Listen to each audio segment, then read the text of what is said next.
Rela masuk ke hutan larangan demi mencari bunga ajaib untuk sembuhkan suaminya yang sakit keras. Wanita cantik ini ditolong Ratu Cantik penjaga hutan. Halo sahabat, apa kabar kalian semua?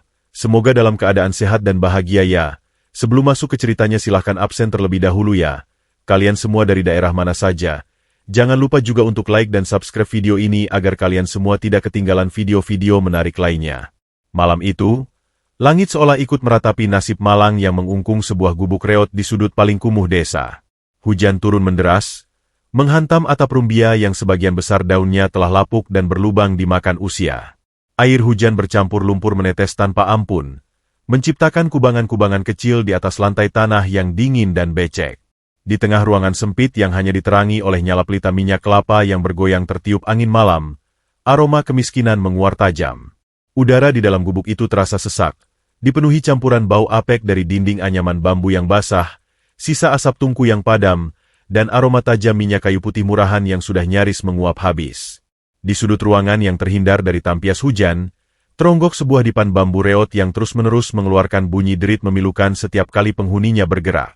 Di atas dipan itulah terbaring tubuh kurus kering seorang pria yang nyaris menyerupai tengkorak hidup. Dia adalah Baskoro. Kulitnya pucat pasi, matanya cekung, dan napasnya terdengar bergemuruh, seolah ada bebatuan tajam yang menyumbat tenggorokannya.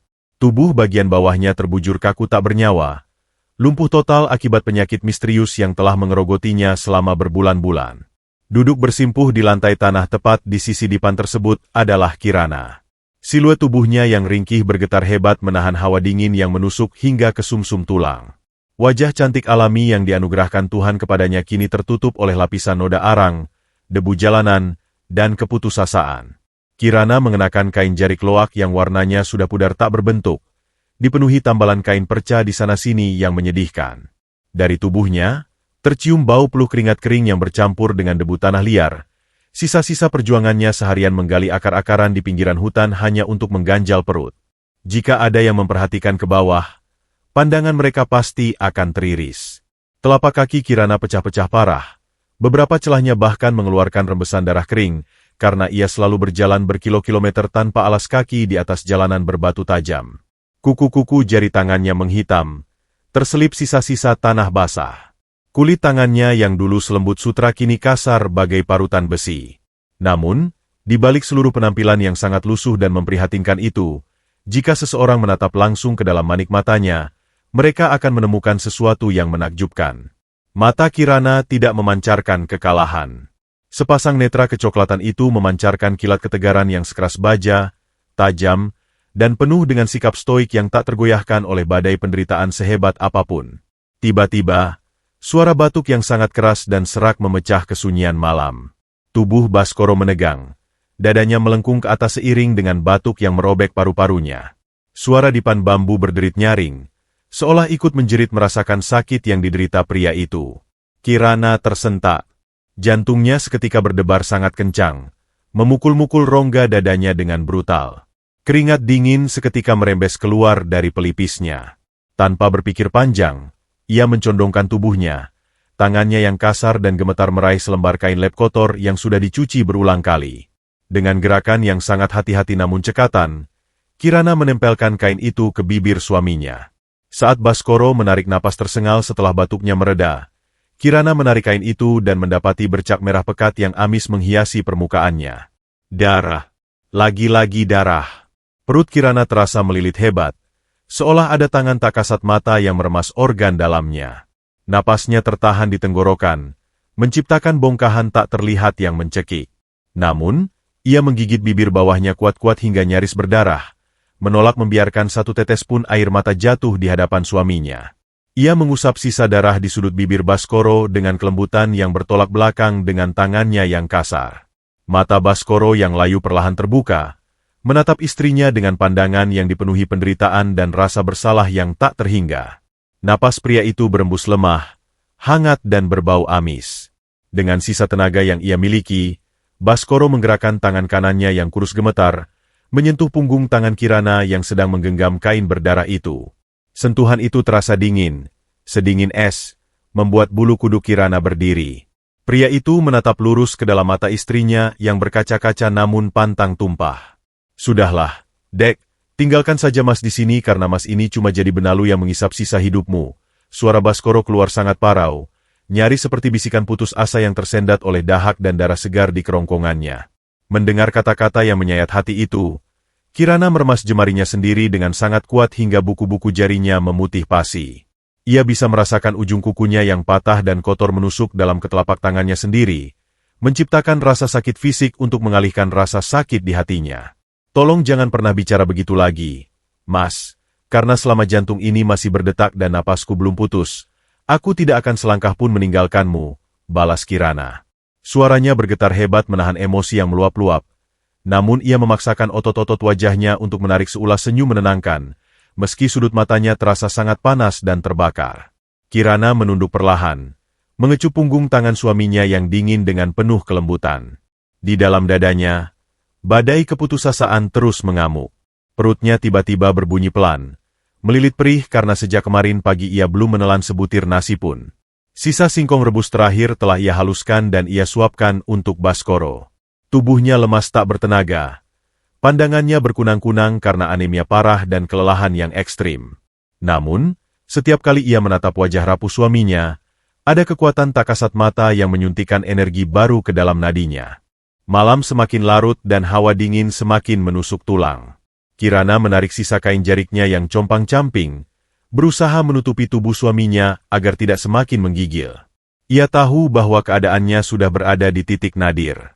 Obat-obatan dari mantri desa sudah lama habis. Tabungan mereka sudah nol. Bahkan beberapa barang berharga seperti piring keramik peninggalan orang tua pun sudah habis terjual. Besok, saat matahari terbit, Kirana sadar ia harus menelan harga dirinya bulat-bulat. Ia harus mendatangi rumah besar di tengah desa itu. Rumah megah milik Juragan Broto, rentenir paling kejam yang pernah memaki dan mengusirnya. Sambil terus menggenggam tangan suaminya dalam gelap, mata tajam Kirana menatap nanar ke arah percikan hujan di tanah. Tangannya yang kasar terkepal kuat di atas lututnya yang gemetar. Demi nyawa suaminya, ia rela menukar jiwanya. Ia rela menjadi keset. Rela direndahkan menjadi debu yang paling kotor sekalipun. Esok hari, ia akan menghadapi neraka demi secercah harapan kesembuhan, tak peduli betapa tajamnya duri cemoohan yang akan menusuk sekujur tubuhnya. Matahari pagi belum sepenuhnya meninggi, namun teriknya sudah terasa memanggang kulit kepala. Udara kering berhembus membawa debu jalanan yang langsung menempel pada wajah Kirana yang kusam. Di bawah kakinya, bebatuan koral tajam yang menghampar di sepanjang jalan menuju pusat desa seolah berubah menjadi ribuan jarum yang menusuk tanpa ampun. Setiap kali telapak kakinya yang retak dan berdarah itu menginjak tanah, sengatan rasa perih menjalar aliran listrik hingga ke ubun-ubun. Namun, wanita bertubuh ringkih itu menolak untuk berhenti. Napasnya memburu, dadanya naik turun dengan ritme yang menyakitkan, sementara peluh dingin sebesar biji jagung terus merembes dari pelipisnya, mengalir melewati pipinya yang tirus dan menetes membasahi kain jarik loaknya yang berbau apak. Di benaknya hanya terlukis satu hal, wajah pucat pasi suaminya yang meregang nyawa di atas dipan reot. Langkah gontainya akhirnya terhenti di depan sebuah bangunan yang terlihat seperti istana di tengah gersangnya desa. Pagar besi tempas setinggi 3 meter berukirkan warna emas menjulang angkuh, seolah mengejek wujud Kirana yang tidak lebih berharga dari butiran debu di bawahnya. Halaman rumah itu dilapisi tegel marmer putih yang mengkilap, sangat kontras dengan telapak kaki Kirana yang berlumur lumpur dan darah kering. Di sanalah Juragan Broto tinggal, lintah darat paling kaya sekaligus tabib tamak yang memonopoli segala jenis obat-obatan di wilayah tersebut. Jantung Kirana mulai berdetak dengan ritme yang liar dan menyakitkan, memukul-mukul tulang rusuknya hingga ia merasa mual. Tangannya yang kasar bak parutan besi gemetar hebat, saat ia memberanikan diri mendorong pintu gerbang kecil yang kebetulan tidak terkunci. Suara engsel besi yang berderit memancing perhatian beberapa penjaga berwajah sangar dan para pembantu yang sedang menyapu halaman. Tatapan mereka seketika berubah menjadi jijik, seakan baru saja melihat seekor tikus got berpenyakit menyusup ke dalam ruang makan. Sebelum ada yang sempat mengusirnya, pintu kayu jati raksasa berukir naga di teras utama terbuka lebar. Dari balik pintu itu, melangkahlah sosok Juragan Broto. Perut buncitnya yang dibalut kemeja sutra mahal berguncang pelan seiring langkah kakinya yang berat. Lehernya yang berlipat-lipat nyaris tak terlihat, tertutup oleh kalung emas seukuran rantai kapal yang menjuntai memamerkan kekayaan. Begitu pria itu keluar, Angin pagi mendadak tercemar oleh aroma yang sangat menyengat. Wangi minyak nyong-nyong murahan namun dipakai dalam jumlah yang luar biasa banyak itu langsung menyerang indera penciuman, membuat kepala Kirana pening bukan kepalang, bercampur aduk dengan bau peluhnya sendiri. Menyadari siapa yang datang, sudut bibir tebal Juragan Broto tertarik ke atas, membentuk seringai yang sangat merendahkan. 10 jarinya yang dihiasi batu akik berukuran raksasa berkilat-kilat memantulkan cahaya matahari pagi yang menyilaukan mata. Tanpa membuang waktu sedetik pun, kaki Kirana kehilangan pijakannya. Ia menjatuhkan diri, membiarkan lututnya menghantam tegel marmer yang dingin dan keras. Rasa ngilu menjalar dari tempurung lututnya, namun ia abaikan sama sekali. Kedua tangannya yang bergetar hebat diangkat ke depan, menyatukan telapak tangannya dalam gestur memohon yang paling hina. Juragan, saya mohon ampun beribu ampun, tolong berikan sedikit saja sisa bubuk akar dewa untuk Kang Baskoro. Napasnya sudah tersengal dan ia terus batuk darah. Saya berjanji akan menjadi budak di rumah ini seumur hidup saya untuk membayarnya, ratap Kirana. Suaranya serak, pecah oleh keputusasaan yang mengiris hati, menggetarkan udara pagi yang mendadak terasa mencekik. Juragan Broto menghentikan langkahnya tepat di depan tubuh Kirana yang meringkuk gemetar. Ia menatap wanita lusuh itu dari ujung kepala hingga ujung kaki dengan pandangan muak, lalu meludah tepat di samping lutut Kirana. Ludah kental itu mengenai ujung jari Kirana, namun wanita itu hanya memejamkan mata, meremas jemarinya sendiri hingga buku-bukunya memutih pasi, menahan gejolak harga diri yang telah hancur lebur. Suamimu yang penyakitan itu sudah bau tanah. Mending mampus jadi bangkai sekalian daripada merepotkan orang kaya seperti aku. Bentak Juragan Broto. Suaranya yang menggelegar membuat para pembantu dan penjaga di sekeliling halaman berhenti bekerja dan mulai berkumpul, membentuk lingkaran untuk menyaksikan tontonan gratis. Wanita gembel tak tahu diri. Kamu itu tidak lebih dari keset kaki yang pantas saya injak. Kamu pikir bubuk akar dewa itu murah? Darah suamimu yang bau busuk itu saja tidak cukup untuk menebus sebutirnya. Cemoohan itu disambut oleh gelak tawa riuh dari para pekerja rumah. Suara tawa mereka terdengar seperti dengungan lebah raksasa yang menusuk-nusuk gendang telinga Kirana. Keringat dingin mengucur semakin deras membasahi punggungnya. Perutnya melilit hebat menahan rasa lapar dan malu yang tak tertahankan. Namun mata kecoklatannya yang menatap lantai marmer tetap memancarkan kilat ketegaran yang tajam. Ia tidak boleh menangis. Ia tidak boleh goyah. Jika ia hancur sekarang, Baskoro akan mati. Dengan dada yang bergemuruh kencang, Kirana menundukkan kepalanya semakin dalam hingga keningnya yang kotor nyaris menyentuh sepatu kulit mengkilap milik sang juragan. Saya mohon, Juragan, nyawa suami saya ada di tangan Anda, bisik Kirana. Suaranya kini nyaris habis tertelan isak tawa orang-orang di sekitarnya. Seolah mendapatkan sebuah ide hiburan yang sangat menyenangkan, Juragan Broto merogoh saku kemeja sutranya dan mengeluarkan sebuah botol kaca kecil berisi bubuk keemasan. Mata Kirana langsung tertuju pada botol itu, napasnya tertahan. Itu adalah obat penawar rasa sakit yang bisa memperpanjang napas Baskoro. Melihat kilat penuh harap di mata Kirana, seringai di wajah Broto semakin melebar. Oh, kamu mau ini? Kamu mau obat untuk suamimu yang sudah mau mampus itu? Ejeknya dengan nada mengejek yang sangat kentara. Sebelum Kirana sempat menjawab, Juragan Broto mengayunkan tangannya, melempar botol kaca kecil itu dengan sengaja ke arah kubangan lumpur hitam bercampur kotoran ayam yang ada di luar pagar rumahnya. Terdengar bunyi cipratan pelan saat botol itu tenggelam ke dalam lumpur hitam pekat yang berbau pesing menyengat. Kalau kamu memang butuh, ambil sana. Bersihkan obat itu dengan tangan kotor dan mulut miskinmu, lalu jilat sampai bersih. Teriak Juragan Broto yang langsung disambut ledakan tawa yang lebih keras dan brutal dari kerumunan anak buahnya. Jantung Kirana serasa berhenti berdetak. Matanya terbelalak menatap kubangan lumpur hitam yang menjijikan itu. Tangannya yang menempel di marmer perlahan mengepal dengan sangat kuat hingga urat-urat kebiruan menonjol di punggung tangannya. Ia bisa merasakan dadanya sesak, seakan ada batu seberat ribuan ton yang menindih paru-parunya. Namun, yang membuat semua orang sedikit terdiam adalah ketika melihat reaksi Kirana. Alih-alih menangis meraung-raung atau melarikan diri karena malu, wanita itu perlahan bangkit berdiri. Sepasang matanya yang tajam baklang terluka menatap lurus ke arah Juragan Broto selama 1 detik. Sebuah tatapan stoik yang dipenuhi kebisuan mematikan, menembus langsung ke dasar jiwa sang lintah darat hingga membuat bulu kuduk Broto tiba-tiba meremang tanpa alasan. Kirana membalikan badannya yang ringkih, berjalan dengan langkah gontai namun pasti menuju kubangan lumpur kotoran ayam itu. Diiringi tatapan merendahkan ratusan pasang mata, ia berjongkok, merendam kedua tangan kasarnya ke dalam lumpur hitam yang berbau busuk tajam. Lumpur dingin itu menyelusup masuk ke sela-sela kuku hitamnya, menodai kulit lengannya.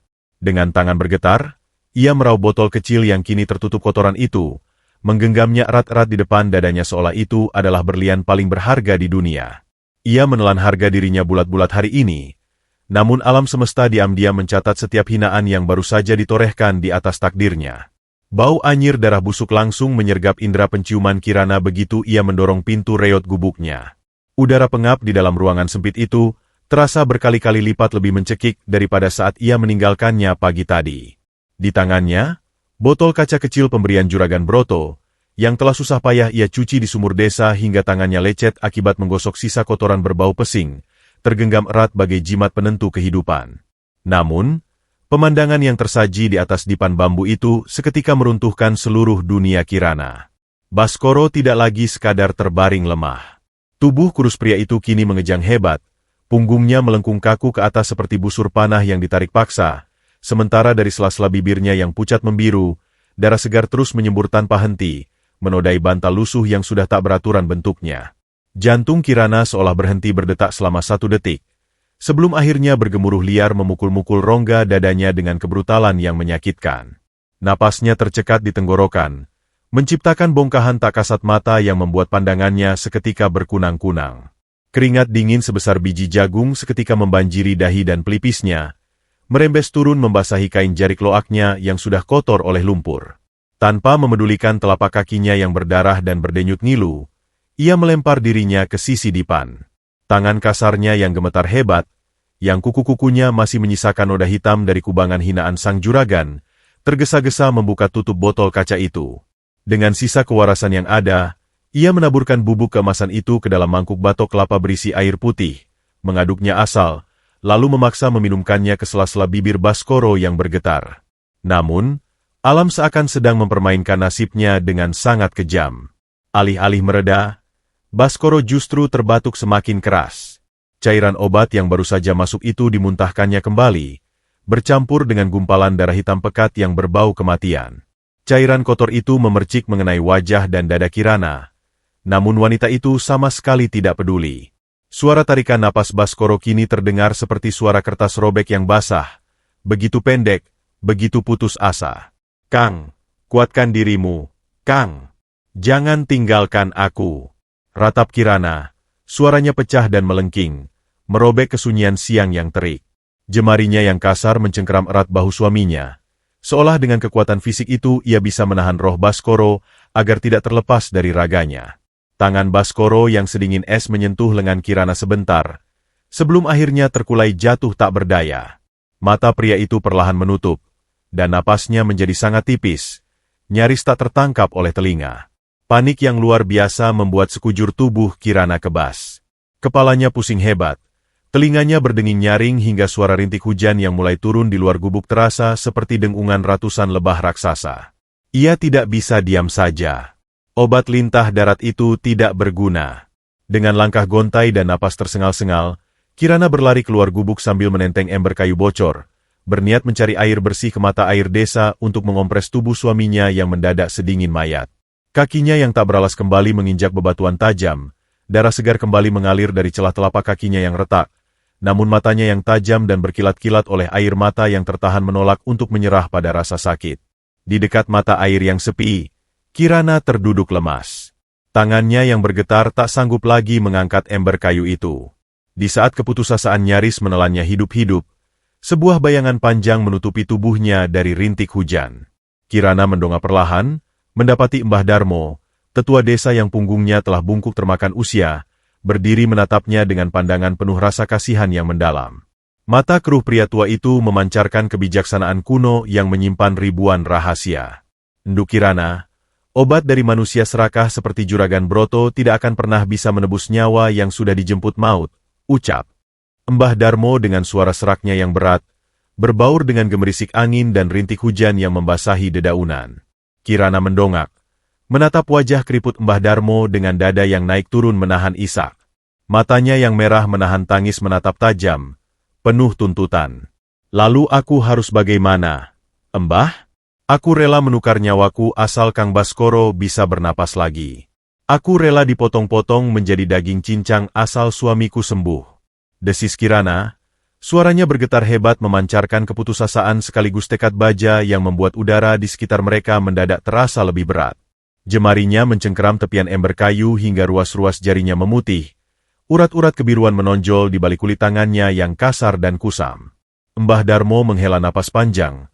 Tatapannya menerawang jauh ke arah timur, ke arah barisan pepohonan raksasa yang selalu diselimuti kabut hitam tebal, bahkan di siang bolong sekalipun. Ada satu jalan, enduk. Tapi itu sama saja dengan menyerahkan nyawamu sendiri ke mulut iblis. Bisik tetua desa itu pelan, seolah takut suaranya didengar oleh angin. Di pusat hutan larangan, tumbuh sebuah pusaka gaib bernama bunga kalasungsang emas. Sarinya mampu membangkitkan yang sekarat dan menyembuhkan segala kutukan penyakit. Tapi ingatlah, enduk, hutan itu adalah gerbang kematian. Binatang buas gaib, jurang tak berdasar, dan penghuninya tidak pernah membiarkan satupun manusia fana kembali dengan tubuh utuh. Mereka yang masuk, hanya akan tinggal nama. Mendengar nama hutan larangan, sekujur tubuh Kirana seolah tersiram air es. Itu adalah tempat terkutuk yang selalu digunakan oleh para ibu di desa untuk menakut-nakuti anak mereka yang rewel. Hutan yang memancarkan aura kematian, di mana bau anyir selalu tercium dari perbatasannya setiap malam Jumat Kliwon. Keringat dingin kembali mengucur di tengkuk Kirana. Bulu kuduknya meremang hebat membayangkan kegelapan pekat yang menanti di balik pepohonan raksasa itu. Perutnya melilit perih. Insting bertahan hidupnya menjerit menyuruhnya untuk melupakan ide gila tersebut. Namun, saat bayangan wajah pucat Baskoro yang batuk darah terlintas di pelupuk matanya, ketakutan itu menguap lenyap seketika, tergantikan oleh sebuah nyala api keberanian yang berkobar sangat ganas di dalam dadanya. Kirana bangkit berdiri dengan perlahan. Wajahnya yang cemong oleh debu dan sisa lumpur mengeras, rahangnya terkatup rapat. Sorot matanya yang sebelumnya dipenuhi keputusasaan kini berubah menjadi tatapan stoik yang sangat mematikan, setajam belati yang baru diasah. Ia menatap lurus ke arah kabut hitam hutan larangan di ufuk timur tanpa berkedip. Jika kematian adalah harga untuk bunga kalasungsang itu, maka biarkan aku yang membayarnya dengan lunas. Embah, ucap Kirana tenang namun penuh penekanan, nyaris tanpa intonasi keraguan sedikitpun.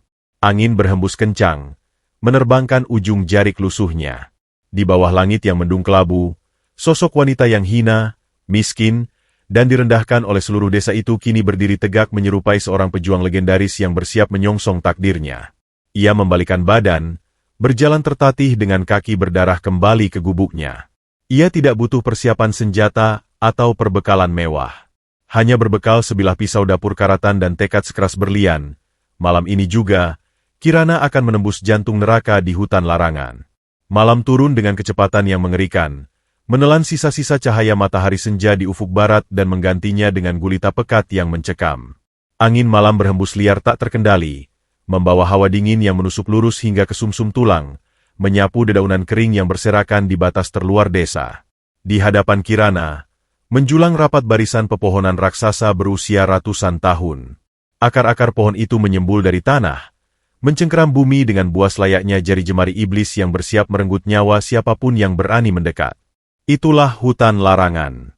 Sebuah batas mutlak antara dunia fana dan alam gaib yang tidak pernah tersentuh oleh kelembutan cahaya bulan. Kabut hitam tebal yang menyerupai gumpalan kapas beracun mengular perlahan dari sela-sela batang pohon lebat, membawa aroma tanah kuburan basah yang memuakan, bercampur dengan bau anyir darah dan belerang yang sangat menyengat. Jantung Kirana berdetak dengan ritme yang memekakan telinga, memukul-mukul tulang rusuknya dengan kebrutalan luar biasa, hingga membuat napasnya terasa sangat pendek dan sesak. Keringat dingin terus merembes keluar dari pori-porinya, membekukan ujung-ujung jarinya yang kini menggenggam erat sebilah pisau dapur karatan berbau bawang, satu-satunya senjata rapuh yang ia miliki. Kirana berdiri mematung di sana, tampak sangat rapuh bak ranting kering yang siap patah berkeping-keping diterjang badai. Kain jari kloaknya yang basah oleh keringat dan sisa air hujan menempel ketat di tubuh kurusnya, sama sekali tidak memberikan sedikit pun kehangatan. Telapak kakinya yang tak beralas sudah mati rasa oleh dinginnya tanah berbatu, sementara celah-celah retakan kulit telapak kakinya yang menganga perlahan kembali mengeluarkan darah segar bercampur lumpur hitam.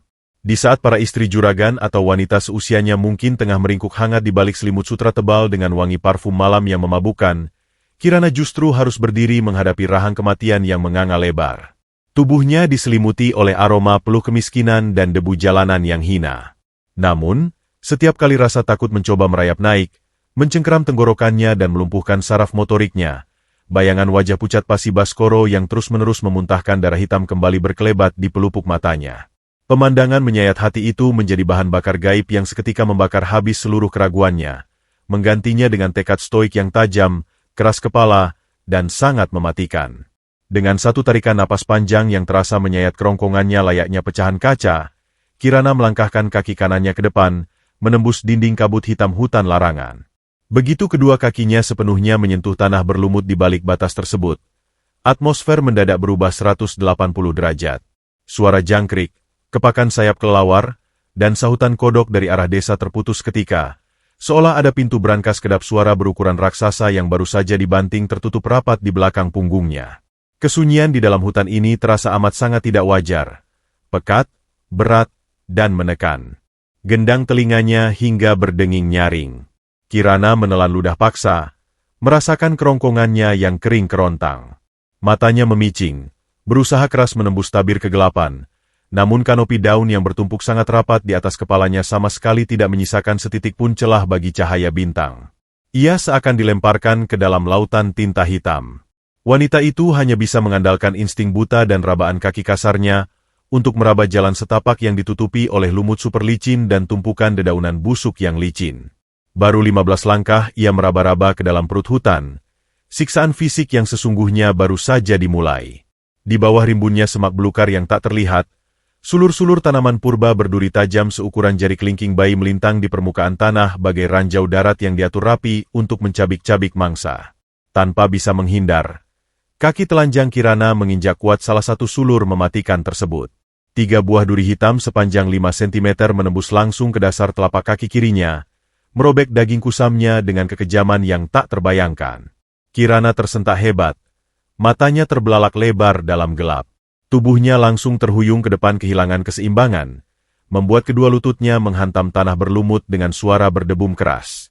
Jeritan tertahan nyaris meledak keluar dari sela bibirnya yang pucat pasi, namun dengan sisa kewarasan yang ada, ia langsung menggigit pergelangan lengan kirinya sendiri kuat-kuat. Ia harus meredam suara tangis kesakitan itu, agar tidak memancing predator malam pemburu darah. Rasa perih dan panas luar biasa menjalar dari telapak kakinya ke betis. Seakan kakinya baru saja disiram oleh timah mendidih, membuat seluruh tubuhnya gemetar dan kejang menahan sakit. Tangannya yang kasar meraba bagian bawah kakinya, dan ia bisa merasakan cairan kental nan hangat mengalir sangat deras, membasahi tanah mati di bawahnya. Air mata penderitaan akhirnya lolos dari sudut mata Kirana, namun ia menolak mengeluarkan isak tangis. Dengan tangan kanan yang bergetar hebat, ia meraba duri-duri yang menancap di telapak kakinya, mencengkeram pangkalnya, lalu mencabutnya dalam satu hentakan paksa yang brutal. Darah segar kembali memuncrat. Napas Kirana memburu tak beraturan. Dadanya naik turun dengan ritme yang sangat menyakitkan. Biarpun darah di tubuhku habis mengering hingga meneteskan tetes terakhir untuk membasahi tanah terkutuk ini, aku bersumpah tidak akan pernah berbalik arah pulang sebelum bunga kalasungsang emas itu ada di genggamanku, gumam Kirana dalam hati. Suaranya berupa bisikan batin yang serak, bergetar oleh rasa sakit, namun diliputi oleh sumpah berdarah yang mengguncang langit. Ia menekan telapak kakinya yang robek ke atas lumut, memaksa tubuh ringkihnya untuk kembali berdiri tegap. Rasa ngilu yang luar biasa kini menjadi teman sejati dalam perjalanannya. Ia mulai berjalan tertatih-tatih dengan langkah menyeret, membiarkan darah segarnya menetes, meninggalkan jejak merah berbau amis di atas lumut hijau yang gelap pekat. Setiap langkah yang ia ambil adalah sayatan baru. Setiap helaan napas adalah pertempuran mematikan melawan rasa sakit yang seakan meremukkan tulang-tulangnya. Tiba-tiba, dari arah kedalaman hutan yang sangat pekat, terdengar suara lolongan panjang yang memecah keheningan absolut itu. Au! Suaranya sama sekali tidak menyerupai lolongan anjing atau serigala biasa. Lolongan itu terdengar jauh lebih berat, bergema di setiap batang pohon, dan mengerikannya. Suara itu diakhiri dengan tawa cekikikan aneh bergaya manusia yang membuat bulu kuduk Kirana meremang ekstrim hingga ke leher belakang. Suara ranting basah yang sengaja dipatahkan berderak keras dari balik semak-semak lebat di sebelah kanannya, disusul oleh desir angin beku yang menyapu tengkuknya. Perlahan, sepasang mata merah menyala, berukuran sebesar kepalan tangan orang dewasa, muncul dari balik semak belukar yang gelap gulita. Mata iblis itu menatap lurus ke arah tubuh ringkih Kirana dengan pancaran kelaparan purba yang sangat ganas. Bersamaan dengan itu, bau daging busuk dan nanah mendadak menguar sangat pekat, mengalahkan bau belerang sebelumnya, mengocok isi perut Kirana hingga ia nyaris muntah. Perut Kirana serasa diremas kuat-kuat dari dalam. Kedua kakinya yang terus gemetar dan berdarah terasa seperti dipaku mati ke bumi, tak mampu digerakkan. Pisau dapur karatan di tangan kanannya langsung ia angkat setinggi dada dengan pertahanan seadanya. Di tengah kegelapan, pisau itu tampak sangat menyedihkan dan konyol jika dibandingkan dengan entitas gaib raksasa apapun yang tengah mengintainya dengan lapar. Namun, anehnya, wanita berselimut bau keringat, darah, dan lumpur itu sama sekali tidak memalingkan wajahnya untuk berlari. Sepasang mata kecoklatannya yang berair tajam membalas tatapan merah menyala itu dengan sorot tanpa gentar yang menakjubkan. Itu adalah kemarahan mutlak dari seorang istri yang nyawa belahan jiwanya tengah dipertaruhkan. Majulah dan cabik-cabik dagingku kalau kalian memang lapar. Tapi aku pastikan sisa tulang belulangku akan terus merangkak mencabik hutan ini demi mencari bunga itu. Desis Kirana tajam melalui gigi-giginya yang gemeretak kedinginan. Hutan larangan yang selama berabad-abad ditakuti karena memakan nyawa, kini tak pernah menyangka akan kedatangan mangsa yang justru menawarkan kematiannya sendiri dengan keberanian yang sangat gila. Malam itu, rimba mau tersebut mulai menguji batas terluar dari kesabaran dan cinta seorang wanita miskin yang telah rela kehilangan segalanya. Sepasang mata merah menyala yang menatap buas dari balik semak belukar itu tiba-tiba berkedip, sebelum akhirnya mundur dan menghilang di telan kegelapan pekat saat sebuah hembusan angin aneh yang membawa semilir wangi bunga melati tiba-tiba menyapu area tersebut. Entitas gaib itu seolah ciut oleh sesuatu yang jauh lebih berkuasa di dalam hutan ini. Ketegangan yang tadinya mengikat leher Kirana hingga mencekik napasnya perlahan mengendur, menyisakan tubuh ringkih yang merosot bersandar pada batang pohon berlumut licin. Dada wanita itu naik turun dengan sangat ekstrim, memompa sisa-sisa udara ke dalam paru-parunya yang terasa seperti terbakar api neraka. Keringat dingin yang mengucur sedari tadi kini membeku di permukaan kulitnya yang kusam, sementara telapak kakinya yang robek terus berdenyut memancarkan rasa ngilu yang menyiksa setiap inci sarafnya. Namun, Kirana tahu ia tidak boleh membuang waktu. Suaminya sedang meregang nyawa, dengan sisa tenaga yang hanya digerakkan oleh keputusasaan dan cinta buta. Ia kembali menyeret langkah kakinya yang berlumuran darah segar, masuk semakin dalam ke jantung hutan larangan yang bagaikan labirin kematian. Namun, di balik penderitaan fisik dan teror gaib yang menyiksa wanita miskin itu, sebuah ancaman yang jauh lebih nyata dan menjijikan tengah mengintainya dari kegelapan. Sekitar 50 langkah di belakang punggung Kirana, bersembunyi di balik semak-semak duri raksasa, dua sosok bayangan manusia bergerak mengendap-endap menyerupai lintah kelaparan. Mereka adalah Suro dan Menggolo, dua algojo bayaran paling kejam sekaligus tangan kanan kesayangan Juragan Broto. Berbeda dengan Kirana yang masuk ke hutan dengan baju loak compang-camping dan kaki telanjang berdarah, kedua bajingan ini mengenakan sepatu bot kulit tebal, jaket berlapis, dan menggenggam golok tajam yang bilahnya memantulkan cahaya redup. Udara hutan yang tadinya hanya berbau tanah basah dan belerang kini tercemar oleh aroma tengik keringat mereka, bercampur dengan bau alkohol murahan dan asap rokok lobot yang menempel pekat di pakaian mereka. Sambil terus mengawasi siluet ringkih Kirana yang tertatih-tatih di kejauhan, Suro meludah pelan ke tanah berlumut. Bibir hitamnya menyeringai lebar memperlihatkan deretan gigi yang kuning dan rusak. Bodoh sekali gembel betina itu. Dia pikir Juragan Broto akan membiarkan pusaka seharga ratusan keping emas jatuh ke tangan orang miskin yang bau tanah sepertinya. Bisik Suro dengan nada merendahkan yang sangat pekat. Suaranya berupa desisan licik yang berpadu dengan gemerisik dedaunan mati. Menggolo terkekeh pelan. Tawa tertahannya terdengar seperti suara gagak yang rakus akan bangkai. Otak licik Juragan Broto memang tidak ada tandingannya. Membiarkan tikus kurus itu menjadi umpan untuk membuka jalan dan menghadapi semua kutukan hutan ini, timpal Menggolo sambil mengusap mata goloknya yang dingin. Jika perempuan itu mati dimakan setan, kita tinggal pulang dan bilang dia sudah jadi tulang belulang.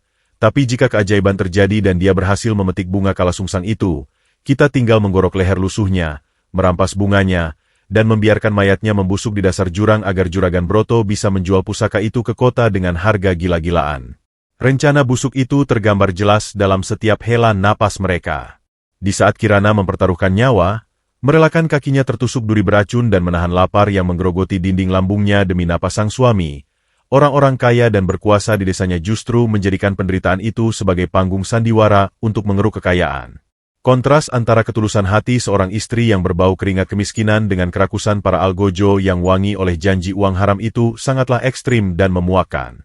Mereka terus berjalan mengendap-endap, menjaga jarak agar tidak terdeteksi, sengaja membiarkan Kirana menginjak setiap jebakan alam dan menjadi penangkal bagi binatang buas yang mungkin menghadang di depan sana. Tanpa Kirana sadari, bahaya yang mengancamnya kini bukan lagi taring serigala jadian atau bisa ular gaib, melainkan keserakahan manusia yang jauh lebih mematikan. Namun, sebagai seorang wanita yang telah diinjak-injak harga dirinya seharian penuh, insting bertahan hidup Kirana telah terasah hingga ke batas tertajamnya. Ketika angin hutan mendadak berhenti berhembus, telinga Kirana yang peka menangkap sebuah bunyi patahan ranting yang sangat pelan dari arah belakang. Bunyi itu tidak berirama seperti langkah binatang buas yang mengintai, melainkan ragu-ragu dan berat, seolah berasal dari sepatu tebal yang tak sengaja menginjak dahan kering. Jantung Kirana seketika berdentang satu ketukan lebih cepat. Keringat dingin sebesar biji jagung kembali meluncur dari pelipisnya, melewati pipinya yang tirus dan cemong oleh debu kotor. Tengkuknya meremang bukan karena kehadiran hantu, melainkan karena hawa pembunuhan yang pekat menyapu punggungnya. Ia tidak berani menoleh ke belakang, takut memicu serangan tiba-tiba. Tangan kanannya yang sedari tadi terkepal kaku kini mencengkeram gagang pisau dapur karatannya dengan kekuatan yang mengerikan hingga buku-buku jarinya memutih pasi dan urat-urat kebiruan di punggung tangannya menonjol kasar. Napasnya ia tahan perlahan, mengubah ritme langkah seretnya menjadi sedikit lebih teratur, berpura-pura tidak menyadari bahwa maut sedang mengikutinya dari belakang. Di dalam dadanya yang sesak, amarah mendidih dan menggelegak dengan hebat. Jika memang ada manusia berhati iblis yang berniat merampas satu-satunya harapan untuk menyembuhkan Kang Baskoro, maka manusia itu harus melangkahi mayatku terlebih dahulu. Batin Kirana menjerit dengan keputusasaan dan kemarahan yang membakar jiwa. Ia memejamkan mata sejenak, mengumpulkan sisa-sisa tenaga dari tubuhnya yang kelaparan dan nyaris pingsan. Setiap tetes darah yang mengalir dari kakinya kini bukan lagi sekadar luka, melainkan sumpah diam yang ia tanamkan pada tanah hutan larangan. Kegelapan rimba ini malam itu menjadi saksi bisu dari dua niat yang saling bertolak belakang. Satu pihak membawa golok demi emas dan kerakusan, sementara pihak lain menggenggam pisau karatan demi cinta dan napas kehidupan yang tersisa. Semakin jauh telapak kaki telanjang itu terseret menembus usus hutan larangan, semakin ekstrim siksaan yang harus ditanggung oleh tubuh ringkih Kirana. Malam kini telah mencapai titik paling pekatnya. Suhu udara anjlok drastis, memunculkan embun beku mikroskopis yang menempel pada ujung-ujung rambut Kirana yang kusut masai dan berbau lumpur. Bibir wanita itu telah berubah warna menjadi ungu pucat, bergetar hebat menghasilkan bunyi gemertak gigi yang tak bisa ia hentikan. Di balik rongga perutnya, rasa lapar tidak lagi hanya berupa bunyi nyaring, melainkan telah bermutasi menjadi rasa sakit yang mengoyak-ngoyak, seolah asam lambungnya mulai mencerna organ-organ dalamnya sendiri. Pandangannya berulang kali menggelap, berkunang-kunang oleh anemia parah dan kelelahan yang luar biasa. Setiap tarikan napasnya terasa seperti menelan serpihan kaca tajam, menggores tenggorokannya yang kering kerontang. Namun, sumpah berdarah yang ia tanamkan demi Baskoro terus menjadi cambuk gaib yang memaksa tulang-tulangnya untuk tidak ambruk ke atas tanah berlumut mati. Di tengah keheningan mencekam yang hanya diisi oleh suara deru napasnya sendiri yang memburu, telinga tajam Kirana tiba-tiba menangkap sebuah suara. Bukan geraman binatang buas pemakan daging, bukan pula lolongan panjang siluman malam, melainkan suara rintihan tertahan yang sangat memilukan. Suara itu terdengar seperti rengekan putus asa dari makhluk yang tengah meregang nyawa, berpadu dengan bunyi gemerincing rantai besi yang bergesekan dengan batu. Insting bertahan hidup Kirana seketika menyala. Jantungnya berdentang keras memukul tulang rusuk. Dengan tangan kanan yang sedingin es dan bergetar hebat, ia mencengkeram erat pisau dapur karatannya, mengendap-endap mendekati sumber suara di balik semak belukar berduri raksasa. Ketika ia menyibak dedaunan basah itu, napas Kirana seketika tercekat. Bukan monster gaib yang ia temukan, melainkan pemandangan yang seketika meremukan sisa-sisa pertahanannya malam itu. Di atas tanah berlumut yang telah berubah warna menjadi merah kehitaman akibat genangan darah segar, terbaring seekor anak rusa berbulu coklat keemasan. Mata bulat hewan malang itu dipenuhi cairan bening, menatap liar penuh ketakutan. Kaki belakang sebelah kanannya terjepit rapat oleh sebuah jerat besi berkarat dengan gerigi tajam yang telah menembus dalam hingga menyentuh tulang. Aroma karat besi yang menjijikan berbaur pekat dengan bau anyir darah segar, menguar tajam di udara malam yang membeku. Hewan kecil itu terus meronta melemah, membuat gerigi besi itu semakin mencabik dagingnya. Melihat pemandangan tragis itu, dada Kirana bergemuruh hebat. Logika bertahan hidup di dalam otaknya menjerit keras, memperingatkan bahwa ia sedang berada di zona kematian. Ia tahu persis bahwa aroma darah segar rusa ini akan segera mengundang predator gaib pemakan daging yang bersembunyi di kegelapan. Terlebih lagi, ia sadar ada dua bayangan manusia pembawa maut yang sedang membuntutinya dari belakang. Jika ia membuang waktunya di sini, ia akan mati sia-sia dan suaminya di gubuk sana akan menyusulnya menjadi mayat. Namun, ketika mata tajam Kirana tanpa sengaja bersirobok dengan tatapan putus asa anak rusa itu, hatinya luluh lantak. Ia melihat pantulan dirinya sendiri di dalam mata hewan malang itu, makhluk lemah yang terjebak oleh kejamnya nasib, menahan sakit sendirian dalam gelap tanpa ada satupun tangan yang mau mengulurkan bantuan. Tanpa memedulikan risiko yang mengancam nyawanya, Kirana menjatuhkan pisau karatannya ke tanah berlumut. Ia membuang dirinya ke depan, jatuh berlutut tepat di samping anak rusa yang meronta ketakutan itu. "Tenanglah, aku di sini bukan untuk menyakitimu. Jangan takut," bisik Kirana dengan suara yang sangat parau dan bergetar menahan dingin. Tangannya yang kotor dan berbau lumpur terulur perlahan mengusap kepala hewan itu. Ajaibnya, seolah mengerti ketulusan absolut yang memancar dari sentuhan kasar wanita lusuh itu, anak rusa tersebut perlahan berhenti meronta, membiarkan Kirana menyentuh jerat besi mematikan di kakinya. Kedua tangan Kirana yang sedari tadi telah mati rasa kini dipaksa bekerja di luar batas kemampuannya. Ia mencengkeram rahang jerat besi berkarat itu dengan telapak tangannya secara langsung. Ujung-ujung gerigi besi yang kasar dan berlumur darah rusa menusuk telapak tangannya sendiri. Namun ia menggertakkan giginya kuat-kuat. Dengan sisa tenaga yang seharusnya ia gunakan untuk merangkak mencari bunga kalasungsang, Kirana menarik rahang besi itu ke arah yang berlawanan. Otot-otot di lengannya yang kurus menegang ekstrim, hingga urat-urat kebiruan nyaris meledak dari balik kulit kusamnya. Buku-buku jarinya memutih pasi. Ujung kuku hitamnya patah dan mulai mengeluarkan rembesan darah segar yang bercampur dengan darah sang rusa. Rasa ngilu yang luar biasa merobek persendian bahu dan pergelangan tangannya, memaksa keringat dingin membanjiri pelipisnya seperti air bah. Dengan satu erangan tertahan yang menyayat hati, jerat besi itu akhirnya terbuka. Anak rusa itu menarik kakinya dengan cepat, terbebas dari cengkeraman maut, meski luka menganga di kakinya terus memancarkan darah segar. Kirana tidak berhenti di situ. Tanpa ragu sedetik pun, ia menarik ujung kain jari kloaknya yang sudah compang-camping dan basah kuyup. Dengan tangan gemetar dan napas memburu, ia merobek paksa kain murahan itu secara kasar. Suara robekan kain memecah kesunyian malam, mengekspos betisnya yang penuh luka gores dan membiru kedinginan ke udara malam yang membekukan darah. Ia melilitkan robekan kain lusuhnya itu ke luka sang rusa, mengikatnya dengan lembut namun cukup kuat untuk menghentikan pendarahan. "Pergilah yang jauh. Jangan sampai tertangkap oleh maut lagi, karena nyawamu terlalu berharga untuk mati di tempat kotor seperti ini," ucap Kirana serak. Suaranya diiringi sebulir air mata panas yang akhirnya jatuh menetes, membersihkan sedikit debu di pipinya yang kusam. Anak rusa itu bangkit dengan susah payah. Sebelum berlari menembus kegelapan, hewan itu menoleh, menatap lurus ke dalam mata Kirana, lalu menjilat pelan punggung tangan wanita kasar yang berlumuran darah itu. Tepat saat lidah hewan itu menyentuh kulitnya, sebuah kehangatan aneh menjalar sekilas, disusul oleh aroma semilir bunga melati segar yang sangat menenangkan, aroma yang sama sekali tidak masuk akal berada di tengah hutan kematian yang berbau bangkai ini. Dalam hitungan detik, anak rusa itu melompat menembus rimbunnya semak, menghilang seolah ditelan kabut malam. Jauh di belakang, dari balik bayang-bayang pohon raksasa, Suro dan Menggolo menyaksikan seluruh adegan itu dengan tatapan merendahkan. Menggolo membuang sisa ludahnya yang berbau tembakau murahan ke tanah, menyeringai jijik. Gembel sinting, gerutu Menggolo sinis, suaranya pelan menyerupai desisan ular berbisa. Nyawanya sendiri sudah di ujung tanduk, tapi dia malah membuang-buang tenaga untuk menolong binatang yang ujung-ujungnya hanya jadi bangkai berbau busuk.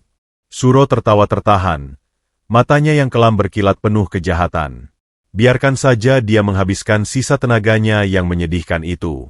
Saat dia benar-benar sudah menjadi ampas tanpa daya di depan jurang nanti, kita akan jauh lebih mudah untuk menendangnya ke dasar neraka tanpa perlawanan sama sekali.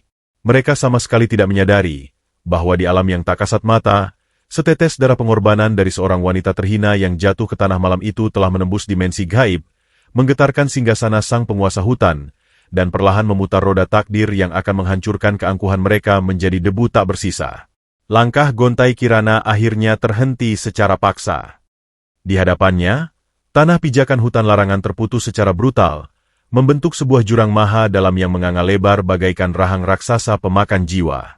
Kabut hitam pekat bergulung-gulung lambat di atas bibir tebing, menyembunyikan dasar jurang yang entah seberapa jauh di bawah sana.